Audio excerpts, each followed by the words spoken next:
Hello, Professor. This is our video about native speakerism. We are Group 4. I hope you enjoy it. To start with this concept of native speakerism, we have to understand the concept of a native speaker. To understand this concept is necessary to represent the circles theory of language users developed by Couture in 1985. Basically, this circle theory in the past, in 1985, it said that a native speaker was the one that was inside the inner circle. That means English speakers that were born in English-speaking countries like the US or England. The outer circle corresponded to the second language speakers or ESL speakers that learned the language as a second language. And the expanding circle corresponded to English language speakers who learned the language as a foreign language. But right now it's totally different. Right now, because of the globalization, the theory has changed, and right now we talk about that the inner circle is not related to a nationality or a place. It's related to language proficiency. When you are part of a group that is highly proficient speaking English, you can be considered or you can be inside that inner circle. So that is the purpose of the new theory. Those speakers who have functional nativeness regardless of how they learned or use the language. And it's also important to have the native speakerism from the cultural belief because it has four specific elements like the comprehension of language, because it exists growing evidence that speakers of English in outer and extended circle settings define the ownership of English and principles of use and proficiency. And that, in other words, the ownership of English appears to be shifting from geographical and political commodity to one of identity and use. So that first thing that we have to do is to comprehend the language in terms of what is behind the language. So what is going to be the purpose of the language and what kind of nice elements have for our processes, and also the language expertise that it could be how fluent we are in the language, how much time we have been investing throughout interaction that we can have to the process. So that's why language expertise and interaction with language can be defined as only one, because it's the way how we start thinking into English language and how we start shifting from the geographical and political commodity to one of identity and use. And also the last one that is going to be related to the cultural knowledge that I have to have.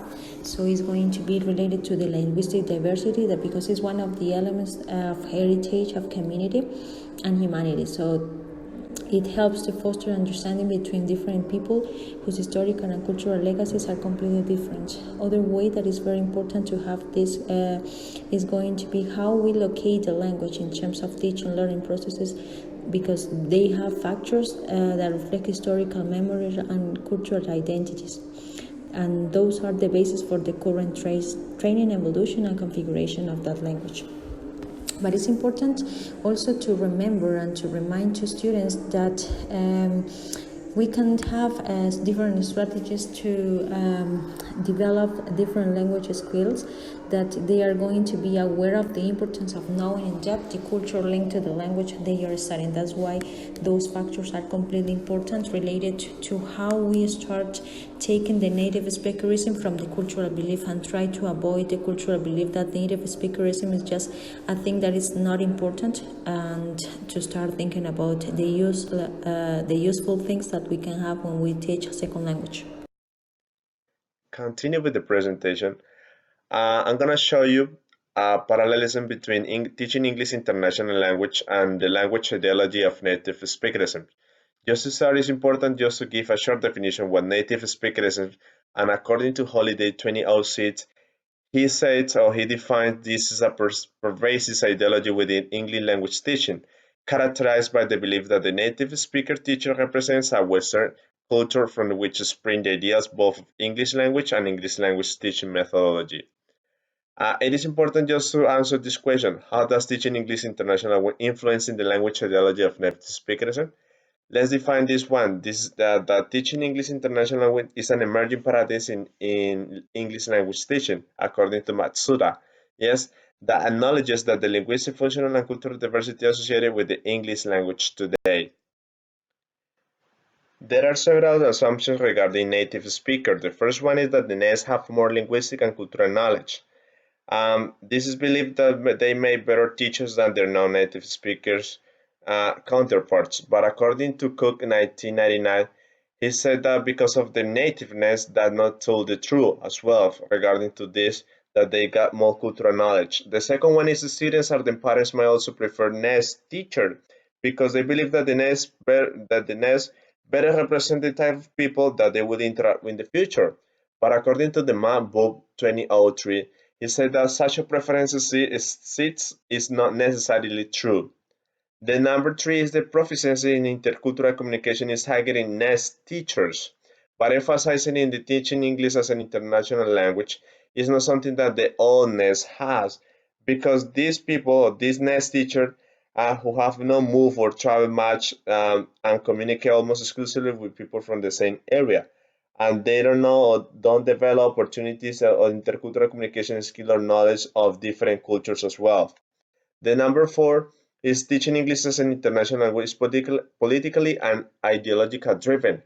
It is about understanding students' needs and goals and helping them. It is about being professional, exposure them to an increase in awareness of different English varieties, English users, broader understanding of English speaking cultures as well.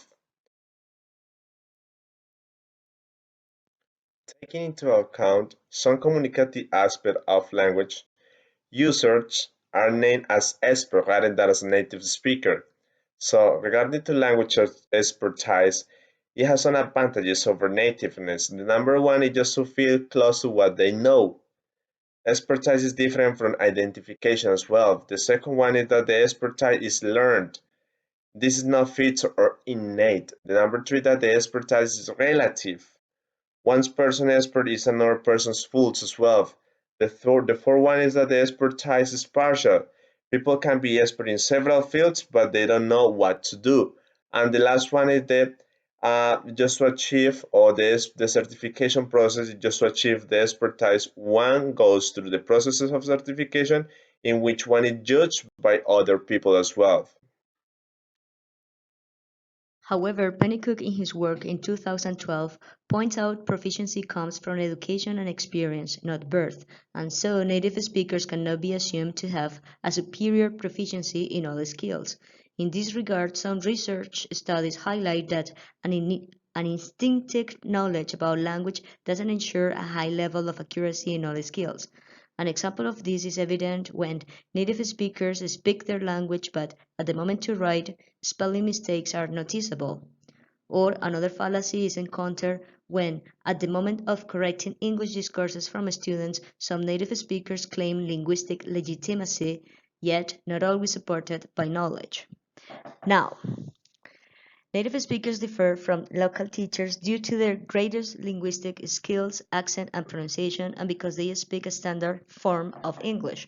However, it is believed that local teachers have better pedagogical skills due to the fact they know their learners and context and have greater empathy and shared cultural backgrounds because of their stricter expectations as a result of engagement with the language program. It is also believed that non-native teachers are able to translate or define terms of the language more efficiently as they know more about language variation around the world. In addition, it is believed that non-native teachers unconsciously encourage students to become bilingual as they perceive them as the role model. To summarize the concepts that have been previously presented, we can talk about the native speakerism and the influence with the stakeholders and policies. So, very simply, I will define these aspects that have had an impact on these stakeholders or policies.